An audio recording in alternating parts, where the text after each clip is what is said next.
अस्सलाम वालेकुम नाजरीन, मैं हूं आपकी मेज़बान अरोसा खान और आप देख रही हैं डेली पाकिस्तान। मैं इस वक्त खुडिया में मौजूद हूं पंजाब एग्री फार्म पे और ये फार्म 700 एकड़ पर मुश्तमिल है और इसमें से 2 एकड़ पर मुश्तमिल है डेयरी फार्म जिसमें मुख्तलिफ नस्लों के जानवर मौजूद हैं। मेरे साथ इस वक्त मौजूद हैं veterinary doctor Ghazanfar Ali. Sir, सबसे पहले मुझे ये बताएं कि इस फार्म पे कितनी नस्ल के जानवर मौजूद है? हमारे पास 4 किस्म के एनिमल्स हैं, जिसमें 2 इम्पोर्टेड नस्लें हैं और 2 जो है हमारी लोकल ब्रीड्स हैं। इम्पोर्टेड में हमारे पास मिल्क ब्रीड में यानी दूध वाली नस्ल में प्योर अमेरिकन फ्रीजियन है और बीफ ब्रीड में हमारे पास प्योर ब्राह्मण एनिमल्स हैं। पंजाब फार्म पाकिस्तान का वो वाद फार्म है जिसने पहली दफ़ा अमेरिका से प्योर अमेरिकन रजिस्टर्ड ब्राह्मण एनिमल्स इंपोर्ट किए। इससे पहले पाकिस्तान में ब्राह्मण एनिमल्स के इंपोर्ट पे बैन था। हम ब्राह्मण को प्रमोट करना चाह रहे हैं। पंजाब डेयरी फार्म जो है ये as a breeder farm act कर रहा है। 100% प्योर ब्रीडर के तौर पे एक्ट करके हम प्योर जो है हमारे पास बुल्स होंगे जो आगे जाकर यहाँ के फार्मर्स को फैसिलिटेट कर सकेंगे। ब्राह्मण नस्ल की मार्केट वैल्यू क्या है? लोग इसकी लाखों नहीं बल्कि करोड़ों में कीमत अदा करते हैं। एक महीने के ब्राह्मण एनिमल्स 10-10 लाख के भी फरोख्त होते हैं। एनिमल अगर तैयार हो ब्राह्मण का बुल तो ये 50 लाख का, 60 लाख का, 80 लाख का, 1 करोड़ तक भी ये सेल हो जाते हैं। उसके अलावा हमारे पास पाकिस्तानी ब्रीड में भागनारी नस्ल है, बलूचिस्तान के जिला सिब्बी के एक गांव बाग इसका ओरिजिन है और नाड़ी उधर का दरिया है। इसकी मार्केट वैल्यू क्या है? इसकी मार्केट वैल्यू भी जस्ट लाइक ऑफ ब्राह्मण एनिमल्स हैं। बॉडी वेट के लिहाज से और ब्यूटी के लिहाज से ये वर्ल्ड लार्जेस्ट ब्रीड में कंसीडर किया जाता है। आप लोगों ने जो इम्पोर्टेड नस्लें मंगवाई हुई हैं यहाँ पे मौजूद है और जो पाकिस्तानी नस्ल है, क्या इनकी मिक्स ब्रीड करवाते हैं? जी, अभी हम इसको मिक्स करने के बजाय हम प्योर करने की तरफ जा रहे हैं। पाकिस्तान में मिक्सिंग ऑलरेडी ही बहुत है। हम चाह रहे हैं कि एक पर्पस को हाईलाइट किया जाए और उसको बेहतर तरीके से लेके चला जाए।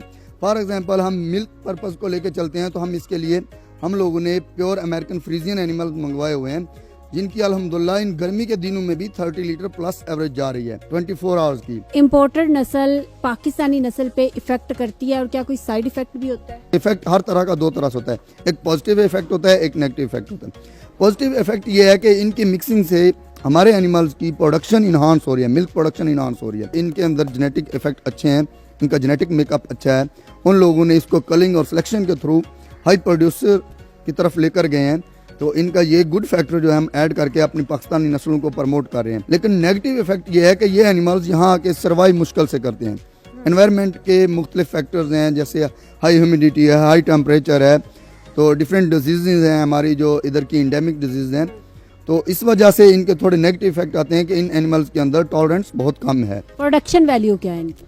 प्रोडक्शन जो हमारे पास फ्रीजियन के एनिमल्स हैं, प्योर अमेरिकन फ्रीजियन है, ये माशाल्लाह 30 लीटर प्लस की एवरेज दे रहे हैं। सर्दी में जैसे ही मौसम फेवरेबल होता है तो ये 40 लीटर प्लस पे चले जाते हैं। बाकी बात करें अगर ब्राह्मण की तो ब्राह्मण ब्रीड ही जो है बीफ की है, इसका birth weight almost 25 to 30 kg होता है, लेकिन बहुत जल्दी ये ग्रो करते करते इसका मेल जो है उसका वेट 25-30 मन 40 मन तक चला जाता है, जिसकी मार्केट वैल्यू बहुत अच्छी है। पिट डिग्री रिकॉर्ड होता है आपके पास?